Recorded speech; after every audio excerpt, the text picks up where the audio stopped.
Moi, je fais partie de la génération Top Gun. Hein. Lynx, top, Jean-Luc. Une génération qui a forcément été attirée par les images, tout simplement, qui font rêver.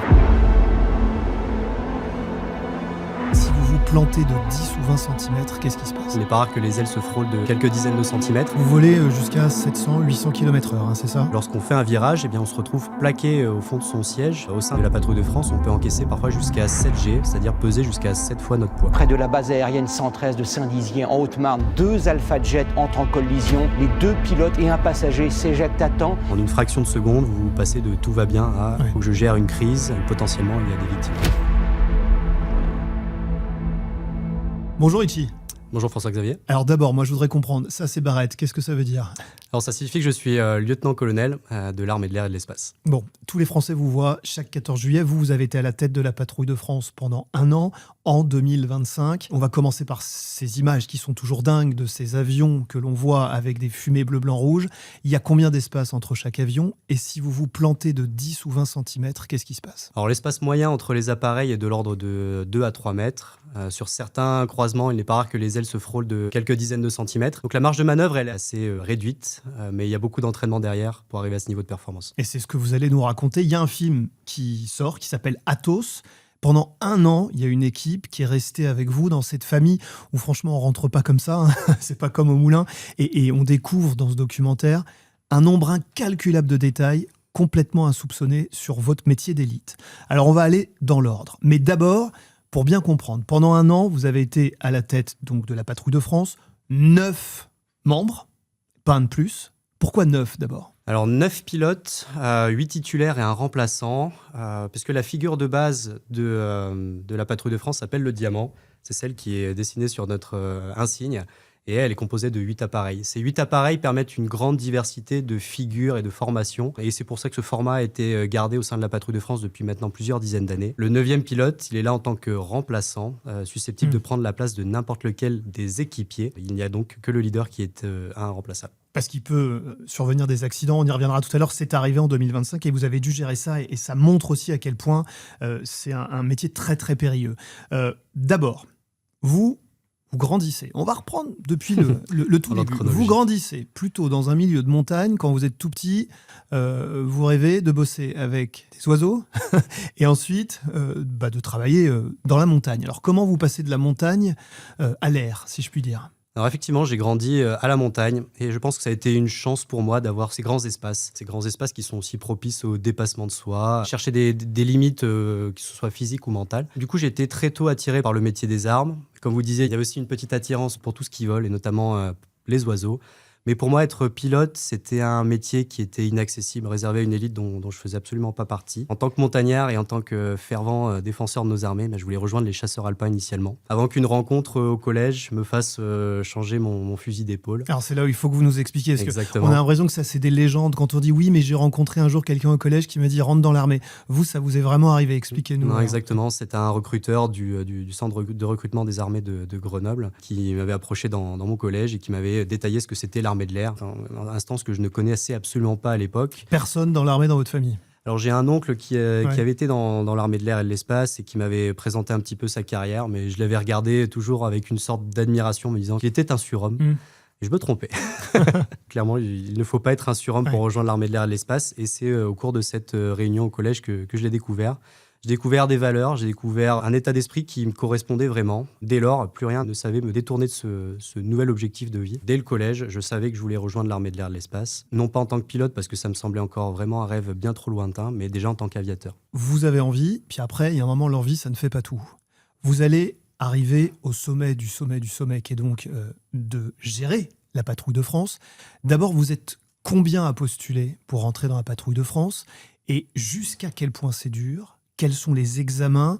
Comment ça se passe pour franchir tous les obstacles? Parce qu'il y en a quand même beaucoup. L'armée, c'est quand même une maison bien tenue. Alors, pour devenir pilote de chasse dans l'armée de l'air et de l'espace, il y a 2 recrutements possibles. On imagine souvent qu'il faut faire classe préparatoire aux grandes écoles, maths sup, maths spé, avoir un bagage académique énorme, des compétences physiques, 15 sur 10 aux 2 yeux. Mais finalement, c'est pas aussi compliqué que ça. Il y a un des 2 types de recrutement qui, effectivement, fait passer par la voie académique et notamment les classes préparatoires aux grandes écoles. Mais on peut également rejoindre une filière qui s'appelle les élèves officiers du personnel navigant, qui est accessible dès le bac sur un concours et qui permet de s'orienter derrière vers une filière de personnel navigant, que ce soit pilote et ou navigateur officier système d'armes au sein de l'armée de l'air et de l'espace. Quand on rentre dans la patrouille de France, qui a donc été votre cas, c'est un système de cooptation. Qu'est-ce que ça veut dire, ça ? Pour imaginer que pour rejoindre la patrouille de France, il faut avoir une expertise technique, il faut être reconnu comme le meilleur voltigeur parmi les pilotes de chasse. Et en fait, il n'en est rien. Pour rejoindre la patrouille de France, cela se passe par prospection. Chaque année, l'armée de l'air et de l'espace envoie au sein de ses escadrons de combat une prospection pour désigner les futurs pilotes de la patrouille de France. Comme on ferait un casting, vous voulez dire ? Ouais. Exactement, un casting. Pour postuler, il faut justifier d'une expérience minimale qui est de 1500 heures de vol sur avion d'armes. Ça représente entre 6 et 8 ans en escadron de combat. Et tous les candidats viennent passer des journées de sélection au sein de la patrouille de France, à Salon de Provence, où l'équipe en place va identifier les profils, va s'assurer de leur motivation et va s'assurer que la personne en question va faire le taf, comme on dit, au sein du groupe, qu'elle va bien s'intégrer et qu'elle va réaliser du mieux qu'elle peut cette mission si particulière qui est celle d'être l'ambassadeur de tous les autres aviateurs et de plus généralement de tous les autres militaires. Et à l'issue de ces journées de sélection, l'équipe se réunit pour désigner qui vont être les 3 nouveaux pilotes qui rentrent à la patrouille de France chaque année. Ce qu'il faut expliquer, c'est 3 chaque année et on reste 3 ans donc maximum. En moyenne, exactement. Et il y a un chef nommé chaque année, ce qui a donc été votre cas en 2025. Quand vous apprenez que vous allez devenir le patron de la patrouille de France, vous pensez à qui en premier ? Et à quoi ? Lorsque moi je me suis présenté, honnêtement je ne pensais pas dès ma première tentative être sélectionné. Et quand la nouvelle est arrivée quelques mois plus tard, beaucoup d'émotions forcément de savoir qu'ils me font confiance pour être à terme leur futur leader, c'est-à-dire le responsable des trajectoires, celui qui va les guider sur toutes les figures. Les équipiers en vol ne regardent que le leader, donc si le leader les amène au sol, toute la patrouille va au sol. Et à contrario, le leader ne regarde pas ce qui se passe derrière. Donc si un équipier lui rentre dedans, c'est aussi sa vie qui est en jeu. Donc la confiance, c'est vraiment le mot-clé des sélections au sein de la patrouille de France. Et c'est pour ça qu'on choisit nous-mêmes nos futurs pilotes. Le travail de préparation. Et c'est très très bien documenté dans le film qui vous est consacré. Ça commence, alors là je pense que tout le monde va tomber de la chaise, dans une pièce, vous seul, parfois avec vos coéquipiers, et vous dansez. Vous dansez avec les mains. Et vous faites une chorégraphie. Celui qui ne comprend pas et qui n'a pas le contexte voit ces images et se dit que vous êtes complètement dingue. Tout à fait. C'est tout le contraire, mais il faut que vous nous expliquiez cette danse que vous faites avec les mains. Pour ceux qui nous regardent, est-ce que vous pouvez, peut-être juste d'un geste, nous faire un exemple pour qu'on comprenne ce degré de précision ? Et après, étape par étape, on va expliquer à quoi ça sert. Bien sûr. Alors ça, c'est lié au mode de fonctionnement de la patrouille de France qui est un petit peu particulier, où les équipiers n'évoluent pas en réaction par rapport au geste du leader. Ce n'est pas en voyant l'avion du leader tourner qu'ils vont commencer à agir. Tout se fait au pilotage de la voix du leader, qui vraiment guide tous les aéronefs de la patrouille comme un seul, comme une seule et unique Ça veut dire entité. la voix, c'est-à-dire que tout le monde s'entend. Exactement. Le leader est relié par des casques. Est à la radio et communique toutes ses actions à ses équipiers pour qu'ils puissent le suivre par anticipation. Alors ça ressemble à quoi ? Montrez-nous. Par exemple, je vais vous faire l'entrée en scène de la démonstration 2025. Nous arrivions dos au public, en formation grande flèche. Et passant le public, vous allez avoir cette chorégraphie, si je puis m'exprimer ainsi. J'ai 3-2. Barrique top. On y va. Boucle. Et un tourne à gauche. Tourne encore. Tourne toujours. J'ai 3 unités en Apollo. Top. La fumée. Top. Fumée coupée. Top. Donc voici vraiment comment se traduit une musique. Pour ceux qui nous écoutent mais qui ne voient pas à l'image, pendant que vous parlez, vos doigts sont en train de faire une chorégraphie comme on le verrait à l'opéra. Exactement. Ouais. Vous verrez de la main gauche le pilote qui va piloter sa manette des gaz, tous les réajustements qu'il doit faire pour maintenir sa position en 3 dimensions autour du leader, parce que tous les avions se pilotent autour de la position du leader. Et avec la main droite, le bras qui va s'agiter pour simuler le débattement du manche, et le pouce qui va faire des petites actions à cliquer. C'est lié à ce qu'on appelle le trim. C'est un petit moteur électrique que l'on utilise sur l'Alpha Jet, l'appareil de la patrouille de France, pour avoir des effets vraiment synchronisés, que nos commandes dépendent finalement d'un artefact mécanique et non pas de nos réactions musculaires qui pourraient être un petit peu faussées entre entre les différents pilotes. Alors, vous avez évoqué le mot-clé AlphaJet, il faut qu'on y vienne, là, cet AlphaJet, parce que dans le doc, et ça, cette phrase, elle est quand même assez dingue, vous dites, bon, ben là, on passe, par rapport à d'autres avions de l'armée, de la Tesla à la 4L, et on a une sorte de levier de vitesse, j'allais dire un joystick comme on verrait dans les années 60-70, avec des vieux boutons comme dans une vieille centrale nucléaire. Le fait est que c'est un engin incroyable, mais qui n'est pas de toute dernière modernité, et que vous composez avec ça aussi. Est-ce que j'ai le droit de parler comme ça ? Alors c'est expliqué dans le film, donc le grand public le saura tôt ou tard, que effectivement les pilotes de la Patrouille de France aujourd'hui sont soit issus du Mirage 2000, soit du Rafale, donc des appareils beaucoup plus modernes. Des appareils qui ont un système d'armes élaboré et complexe, avec des écrans, avec une interface qui est plus propre au XXIe siècle. Donc la fameuse Tesla, Là. si on devait comparer. Et quand on revient sur l'AlphaJet, qui est un appareil des années, fin des années 70, début des années 80, et qui a finalement assez peu évolué, oui, il y a forcément un saut dans le temps pour les pilotes. Néanmoins, il faut savoir que la plupart des pilotes de chasse ont fait leurs armes, leur formation sur AlphaJet, donc c'est un avion qui est forcément aimé et apprécié des pilotes de chasse aujourd'hui. Il y a ce saut dans le temps, mais comme vous l'expliquiez, l'AlphaJet, c'est l'appareil vraiment idéal pour l'utilisation qu'on en fait au sein de la Patrouille de France. Avec les années, on a su le dompter, le maîtriser, optimiser son fonctionnement.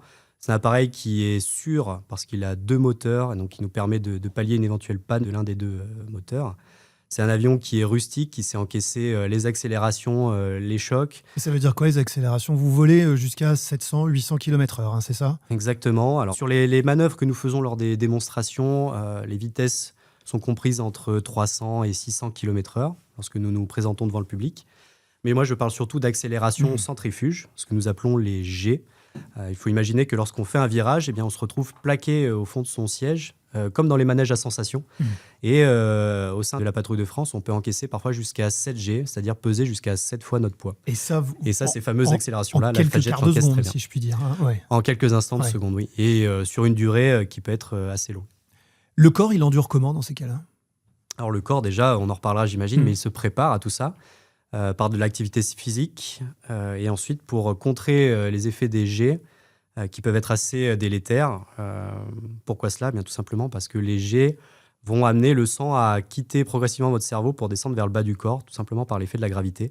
Donc le but, c'est de le garder à tout prix dans la partie haute du corps, dans le cerveau, dans les organes vitaux, pour ne pas avoir une baisse d'attention et dans le pire des cas, perdre connaissance, qui c'est le risque. fatal. C'est vraiment le risque, ouais. Et de par la hauteur de nos évolutions, de par la proximité entre les avions, c'est quelque chose qui est complètement... Vous pouvez aller jusqu'à impossible. 13 000 mètres, c'est ça ?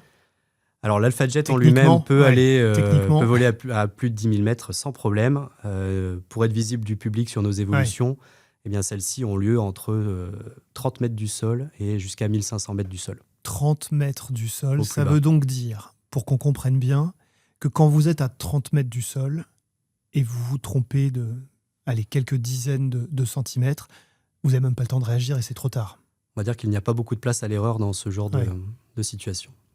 On revient un instant sur les conditions physiques. Vous parliez du sang. Ça vous est arrivé, vous, d'être dans ce point de bascule où vous dites « je peux perdre conscience parce qu'il n'y a pas assez d'afflux sanguin et il y a un problème pour oxygéner le cerveau » ? Non, pas au sein de la Patrouille de France. En escadron de combat, où les appareils peuvent encaisser des facteurs de charge encore plus importants, parfois jusqu'à 10 G et plus, ça peut arriver qu'on sente ce qu'on appelle le voile gris, le voile noir, c'est-à-dire une baisse progressive de la vue, qui est liée au fait que vos yeux ne sont tout simplement pas assez irrigués en sang pour fonctionner correctement. À la Patrouille de France, c'est interdit. C'est quelque chose que vous ne pouvez pas accepter. Donc, on s'entraîne physiquement à être en mesure à supporter ces accélérations. Il existe des stratagèmes pour les contrer, ces accélérations. On en dispose dans l'avion. Il y a notamment le pantalon anti-G. Un pantalon anti-G, c'est finalement un bas de contention qui se gonfle automatiquement sous l'effet des G et qui permet vraiment de compresser les cuisses, la ceinture abdominale pour maintenir le sang dans la partie supérieure de notre corps. Faire recirculer le sang, d'accord. Exactement. Ouais. Et le deuxième aspect, c'est musculaire, tout simplement. C'est une contraction des muscles des jambes, de la ceinture abdominale, un travail au niveau de la respiration pour bloquer le sang dans la partie supérieure du corps et retarder le plus loin possible les effets néfastes du facteur de charge. Ça, c'est pour le sang. Pour les yeux, est-ce qu'on regarde dans le rétro? Alors, vous avez déjà commencé à y répondre tout à l'heure, mais est-ce qu'on regarde dans le rétro pour savoir où sont les collègues? Parce que déjà, sur le périph' parisien ou ailleurs, c'est bien compliqué de ne pas se cogner des voitures. Là, on est dans le ciel, vous êtes à 1 mètre, 2 mètres, 3 mètres de vos collègues. Donc, jusqu'à quel point vous arrivez à savoir en permanence qu'il ne va pas y avoir de danger? Il y a 2 distinguos dans votre question. Le premier, c'est le leader. Le leader, lui, il ne regarde pas ce qui se passe derrière. Il ne regarde uniquement devant. Il est responsable de la trajectoire de toute la patrouille. Et à ce titre, lui, il va être focalisé sur ses points clés, sur quelle est l'altitude au sommet de sa boucle. Est-ce qu'il ne va pas passer sur le public, ce qui est formellement interdit en termes de sécurité. Donc lui, il va vraiment piloter la trajectoire de la patrouille.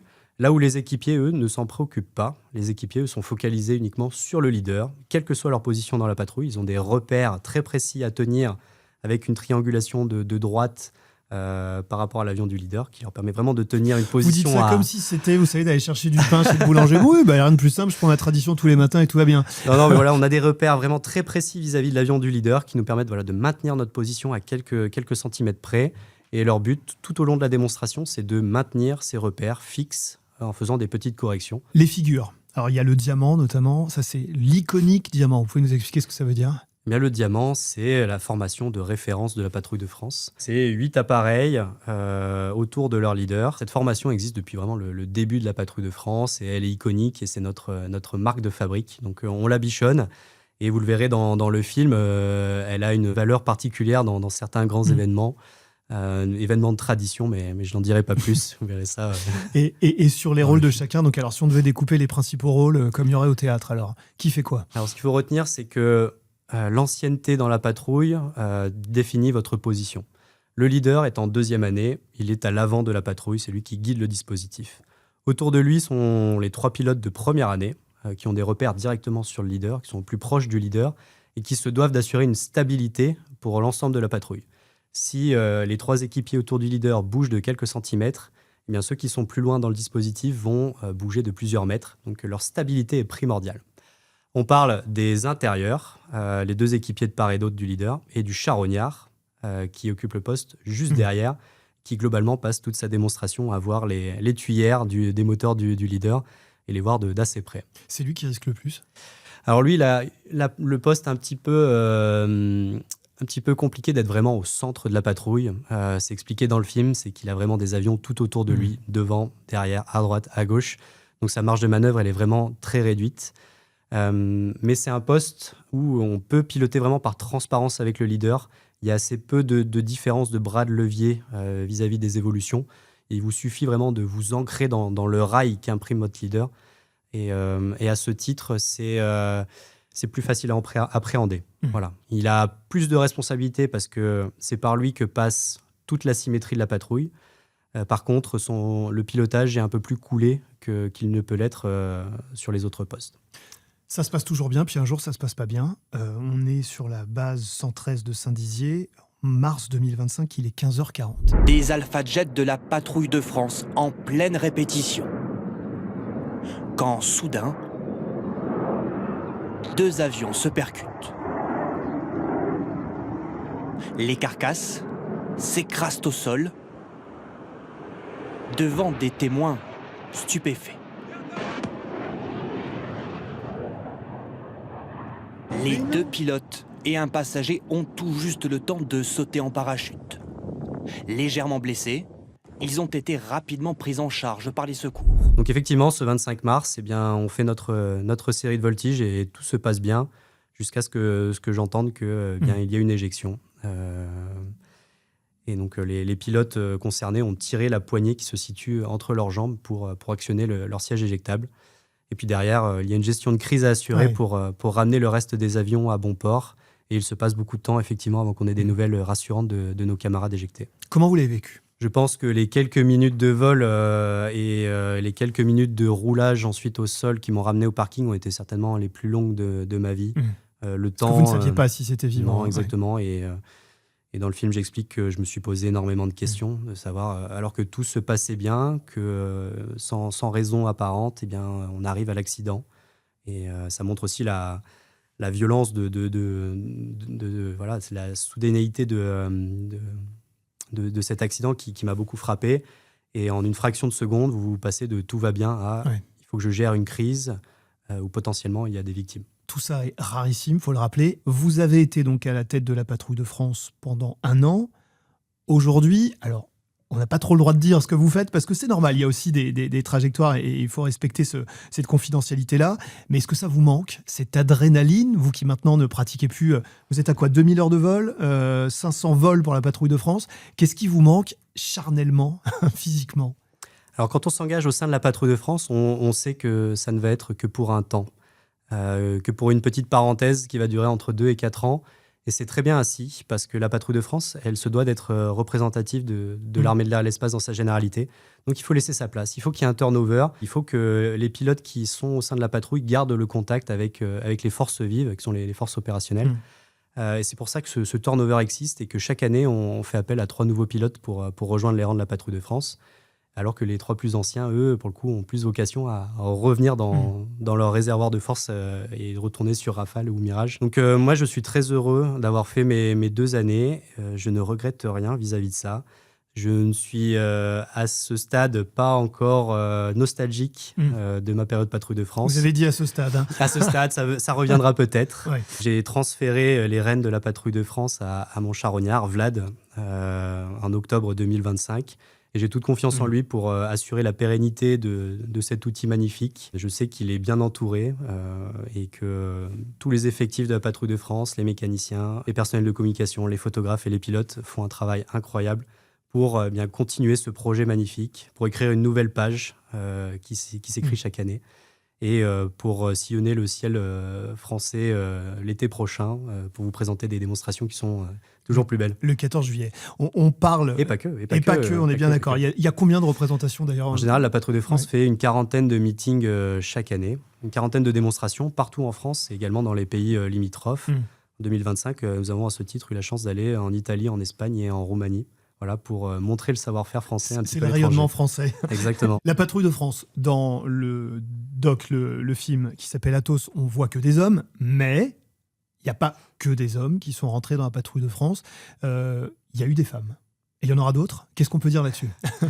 Alors c'est vrai qu'on voit beaucoup de jeunes filles qui viennent à notre rencontre sur les meetings et qui voient qu'au Carpodium, il n'y a malheureusement que des hommes parmi les pilotes. Ça n'a pas été toujours le cas. Nous avons eu notamment en 2009 la première femme leader d'une patrouille acrobatique internationale, la colonelle Virginie, qui est une figure vraiment majeure et qui a inspiré de nombreuses jeunes filles. Et aujourd'hui, dans les escadrons de combat, on voit qu'il y a de plus en plus de jeunes filles qui poussent la porte et qui font des carrières brillantes. Et comme la patrouille de France se veut être représentative des escadrons de combat, je ne doute pas que d'ici quelques années, tout au plus, une nouvelle femme intègre les effectifs et s'illustre brillamment au sein des Athos, comme on les appelle. Alors, on va parler un tout petit peu de concentration, parce que quand vous maniez un Alpha Jet, que vous avez la responsabilité de vos 7 ou 8 coéquipiers, il y a un truc qui s'appelle la concentration. Alors moi, je pense à tous ceux qui nous écoutent et qui nous regardent et qui se disent « Oui, mais alors, comment je la bosse, ma concentration ?» Donc moi, je vais vous poser la question, comment vous la travaillez, votre concentration, et jusqu'à quel point vous arrivez à la canaliser ? On fait appel à la mentalisation. Avant chaque vol, on répète nos gammes, on visualise le vol que l'on va réaliser ensuite pour qu'il n'y ait absolument plus de place à l'improvisation, au doute. Voilà, tous nos gestes sont ancrés parfaitement dans notre subconscient avant que l'on s'installe à bord de nos Alpha Jets. Et derrière, il n'y a plus qu'à répéter ce que finalement on a fait au sol quelques minutes auparavant. Nous tous, même dans des moments de vie qui peuvent être intenses, on peut à certains moments, le cerveau décroche et se dire « Merde, j'ai rien à bouffer ce soir » ou « J'ai complètement oublié de faire un truc pour les enfants ». Est-ce que vous, dans des figures de style incroyables dans le ciel, il vous est arrivé de débrancher un quart de seconde ou de vous éblouir, de voir ce qui se passait et que ce travail de concentration pendant un quart de seconde, il soit justement un petit peu déréglé? Je pense que ça arrive à tout le monde. Et notamment, ça arrive aussi aux pilotes de la patrouille de France de parfois avoir un petit moment d'évasion. Une émotion qui vous fait sortir un petit peu de votre musique. Parce que c'est supranaturel ce que vous faites. Mais c'est pas que c'est supranaturel, c'est que, en fait, oui, à force de répétition, finalement, c'est un petit peu ancré et on fait les choses instinctivement plus qu'avec réflexion. Et ça, c'est quelque chose qu'on doit combattre absolument au sein de la patrouille de France pour rester concentré tout le temps, absolument. Personnellement, pour vous donner un exemple, moi je sais que le leader a tradition à la fin de chaque démonstration de faire un discours d'une trentaine de secondes pour expliquer sa mission auprès du grand public. Et moi j'essayais vraiment de charger ces discours en émotion, en messages forts. Et ça pouvait parfois un petit peu me faire oublier ma trajectoire, qui allait un petit peu plus loin que prévu. Mais c'est sur des points de détail. Et à ce moment-là, je sais que je ne mets pas en danger ma patrouille. En termes de chorégraphie, est-ce qu'il vous arrivait, je pose la question comme ça, de vous inspirer de l'art, du secteur de la culture, d'un opéra par exemple? Est-ce qu'on peut aller jusque-là dans ce degré de virtuosité et de cosmétique? Eh bien, moi, je vous dirais qu'il y a un vrai parallèle entre le monde artistique et la patrouille de France. Le film Athos nous rapproche maintenant du 7e art et c'est encore quelque chose de nouveau pour nous. Non, plus sérieusement, déjà, il y a l'aspect musique qu'on a évoqué, la musicalité, et le on vous a rythme. entendu, quand Voilà, vous parlez, exactement. vous parlez pas, vous chantez. Ouais. Et le ton de la voix compte, le rythme des paroles Vous nous compte. remontrez, qu'on comprenne bien, si vous avez un petit exemple? Bien sûr, je vais vous faire un tonneau envoyé en concorde. J'en rêvais. Sommes en concorde, en virage par la droite. J'augmente l'inclinaison. La fumée, top. Je diminue l'inclinaison. Tonneau à gauche, cadence.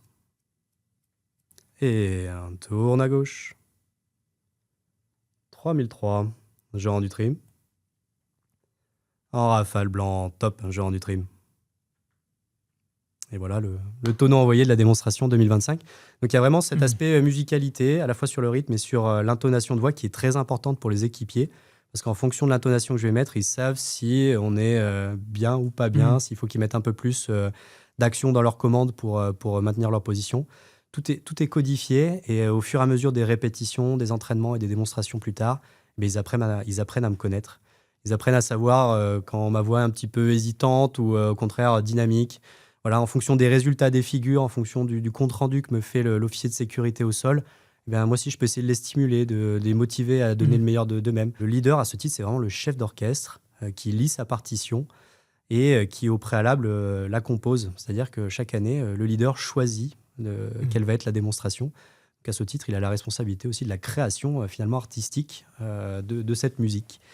Et il y a aussi un parallèle qui est intéressant avec la peinture, tout simplement, parce que les Alpha Jet de la patrouille de France ont ce panache tricolore, ont la possibilité de fumer blanc, bleu ou rouge, et on peint vraiment des tableaux dans le ciel. Et on travaille là-dessus, on fait des débriefings vidéo pour savoir à quel moment il faut brancher la fumée, à quel moment il faut la couper, pour que le rendu visuel soit le meilleur. Qui d'autre fait ça dans le monde? Alors, les patrouilles acrobatiques existent dans d'autres pays. En Europe, nous avons la patrouille des Anglais, les Red Arrows, et la patrouille italienne, les Frecce Tricolori, qui sont finalement assez similaires à la nôtre. Vous avez des patrouilles également aux États-Unis, en Russie, et puis maintenant des nouvelles nations émergentes qui ont aussi leurs patrouilles acrobatiques. Je pense aux nations asiatiques, la Chine, la Corée du Sud, le Japon, et les Émirats arabes unis, par exemple, dans les pays du Golfe. Alors, vous influencez beaucoup de monde, et les influenceurs vous regardent aussi. Et parfois même, vous bossez ensemble. Je pense à McFly et Carlito, par exemple, ou Squeezie, quand il y a eu le Grand Prix Explorer. Ils ont fait appel à vous ou vous avez fait appel à eux? Ça s'est passé comment? Parce que ce sont des scènes qui ont été vues grâce à leurs réseaux sociaux des millions de fois, des millions de vues donc, et qui ouvrent aussi les chakras chez beaucoup. On va dire que c'est une opération qui est win-win, qui fait gagner des deux côtés, à la fois les youtubeurs, mais de manière plus générale, tous les événements qui mettent en avant des savoir-faire, une excellence à la française. Eh bien, la patrouille de France est tout à fait à même d'être présente sur ce genre d'événement, d'y contribuer, à condition que ça colle avec le calendrier. Et nous, de notre côté, en tant que pilote de la patrouille de France, on bénéficie du tremplin médiatique, de la médiatisation, de la visibilité de ces acteurs qui permettent vraiment nous aussi de nous faire connaître au plus grand nombre. Et notamment auprès des jeunes. Je pense au GP Explorer, là, c'était une vraie... expliquez-nous alors. Ouais. Voilà, ce survol du GP Explorer, on sait que c'est une manifestation qui est suivie par des milliers de personnes à travers le monde, et notamment les plus jeunes, qui sont forcément un public qui nous intéresse, nous, en tant que militaires et que pilotes de chasse, parce que c'est peut-être les jeunes qui ne connaissaient pas l'armée de l'air et de l'espace, et qui, en voyant ça, vont se dire « Ah, mais en fait, c'est ça que je veux faire. Je veux devenir pilote, je veux devenir militaire. Je veux représenter mon pays, je veux le défendre.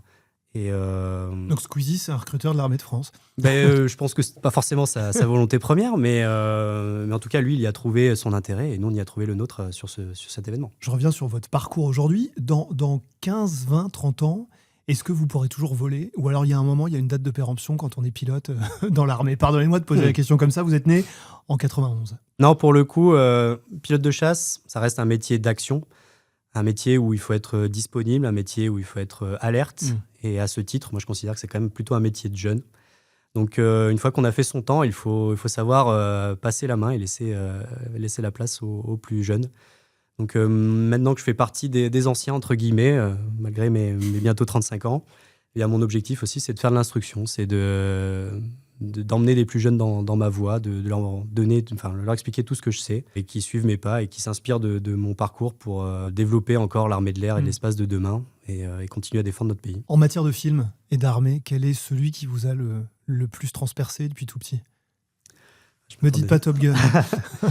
Moi, je fais partie de la génération Top Gun, hein, c'est-à-dire qu'une génération qui a forcément été attirée par les images, tout simplement, qui font rêver, qui font rêver les enfants. Qui font encore rêver, je vous coupe, le public très jeune aujourd'hui, parce que le film a encore un énorme succès aujourd'hui auprès d'un jeune public, comme quoi. Et pour être exact, moi j'avais de l'ordre d'une dizaine d'années quand le film Les Chevaliers du Ciel est sorti, donc là c'était pour le coup le Top Gun à la française, et avec la classe du Mirage 2000 et le savoir-faire à la française qui me plaisait d'autant plus. Donc moi je suis peut-être plus génération encore Chevalier du Ciel que Top Gun, avec là encore des images sublimes de combats en vol qui me faisaient rêver et qui m'ont orienté vers cette voie, j'en suis persuadé. Athos au cinéma, et merci beaucoup pour votre regard. Merci beaucoup Etienne. François-Xavier, c'était un vrai plaisir. Merci, on est très content d'avoir pu vous entendre. Vous pouvez évidemment regarder et écouter Inspirant, le podcast, sur la plateforme TF1+, et sur toutes les autres plateformes ainsi que YouTube. On se retrouve très vite pour un nouveau numéro d'Inspirant, parce que oui, j'ai oublié de vous dire, parlez-en d'Inspirant, plutôt que d'avoir à chaque fois le torrent de boue et de méchanceté, de ciel gris qui nous tombe dessus quand on allume les réseaux sociaux. Quand on entend des paroles comme aujourd'hui, des paroles inspirantes, c'est bien d'en parler aux autres. À très vite.